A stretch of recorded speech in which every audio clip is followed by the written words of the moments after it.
कहानी का आगाज मैक्स और एनी की मुलाकात से होता है, जो आम लोगों की तरह किसी कैफे या पार्क में नहीं बल्कि एक ट्रिविया कंपटीशन के दौरान मिलती हैं। दोनों के दरमियान जीतने की ऐसी आग है जो उन्हें एक दूसरे के करीब ले आती है। उनकी पूरी शादीशुदा जिंदगी गेम नाइट्स के गिर्द घूमती है। चराड्स, पिक्चनरी और बोर्ड गेम्स उनका नशा है। लेकिन इस पुरसुकून जिंदगी में दो बड़े मसले हैं।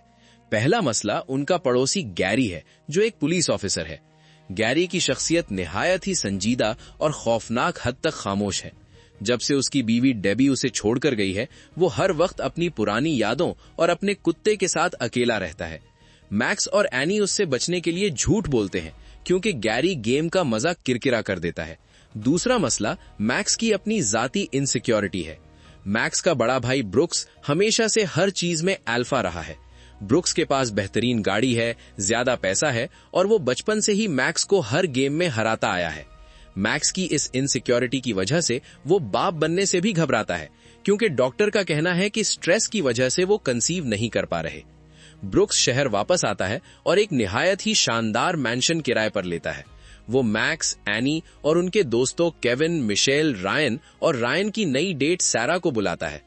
ब्रुक्स ऐलान करता है कि पुरानी गेम्स पुरानी हो चुकी हैं, अब वो एक इंटरैक्टिव मिस्ट्री गेम खेलेंगे।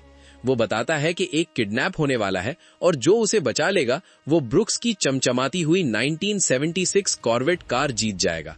अभी ब्रुक्स रूल्स समझा ही रहा होता है कि अचानक दो नकाबपोश लोग दरवाजा तोड़कर घुसते हैं।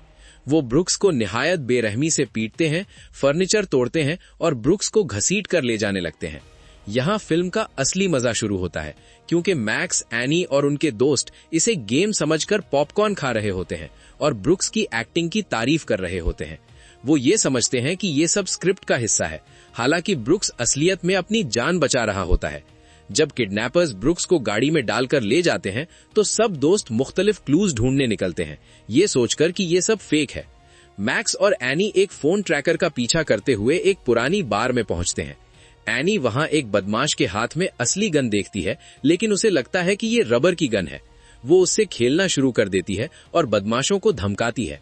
इस दौरान मैक्स को पता चलता है कि ब्रुक्स दरअसल एक स्मगलर है, जिसने बल्गेरियन नाम के गैंगस्टर से एक कीमती चीज चुराई है। जब एनी गलती से गोली चला देती है और गोली मैक्स के हाथ को चीर कर निकल जाती है, तब उन दोनों की चीखें निकल जाती हैं। उन्हें एहसास होता है कि वो मौत के खेल में फंस चुके हैं। वो वहां से भागते हैं और एक फार्मेसी में घुसते हैं। ये सीन निहायत ही डार्क कॉमेडी का शाहकार है, जहां एनी एक सस्ते से स्यूइंग किट से मैक्स का जख्म सीने की कोशिश करती है। मैक्स दर्द से ना तड़पे, इसलिए वो उसके मुंह में एक स्क्वीकी डॉग टॉय ठोंस देती है।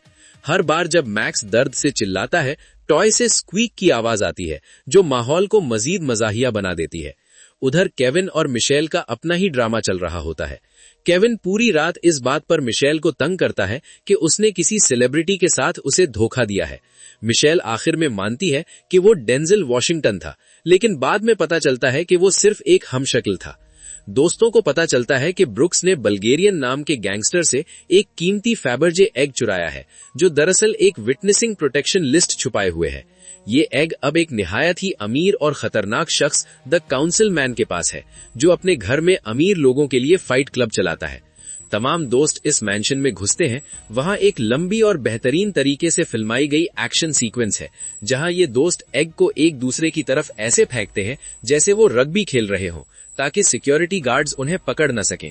इस अफरा तफरी में एग टूट जाता है, लेकिन उसके अंदर से वो डिजिटल लिस्ट निकल आती है, जो असली मकसदी थी। मैक्स और एनी को लगता है कि अगर वो ये लिस्ट किडनैपर्स को दे दें तो ब्रुक्स की जान बच जाएगी। जब वो लोग मायूस हो रहे होते हैं तो वो गैरी यानी पड़ोसी की मदद लेने का सोचते हैं, क्योंकि उसके पास पुलिस का कंप्यूटर है। तब एक हैरत अंगेज खुलासा होता है।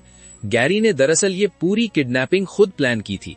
उसने एक्टर्स हायर किए थे और पूरा ड्रामा रचा था, ताकि वो मैक्स और एनी को ये एहसास दिला सके कि वो कितना कूल है और उन्हें दोबारा अपनी गेम नाइट्स में शामिल करने पर मजबूर कर सके।